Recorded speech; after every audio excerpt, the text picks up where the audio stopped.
عاجل خبر پر پاکستاني پوځ د مجاهدینو سخت برید.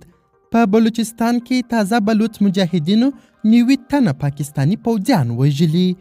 دا چې یاد برید څنګه او په کومه سیمه کې سوی، څومره نور پاکستاني پوځیان هلاک سوي، په اړه پاکستاني حکومت څه ویلي، بشپړ حال را سره هم دغه روانه ویډیو کې کتلی سئ.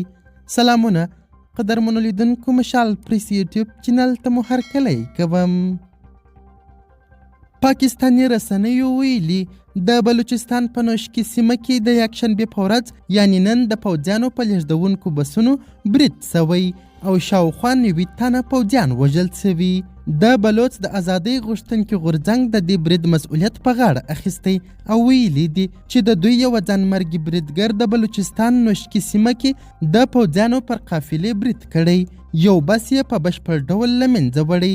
سرچینې لیکلي له برید وروسته بلوچ ازادي غوښتونکو وسلوالو نور بسونه نیولي او ټول یې 90 تنه پاکستاني سرتیري یو په یوه په نښه کړي دي. پاکستاني رسنیو ویلي په 8 بسونو کې سپاره د پوځیان کورونو ته په رخصتۍ روان وو چې له سخت برید سره مخ سول. شنونکي وایي بلوچ ازادي غوښتونکو د پاکستان حکومت څخه د خپلو حقوقو د ترلاسه کولو په موخه په هغه هیواد کې پر پوځیانو بریدونه زیات کړي دي.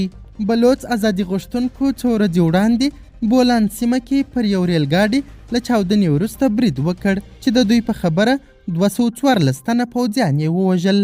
له هغه برید وروسته پاکستاني پوځیانو د بلوچستان په ډیری سیمو کې نظامي عملیات پیل کړي چې ان ملکي وګړي هم په نښه کړي دي.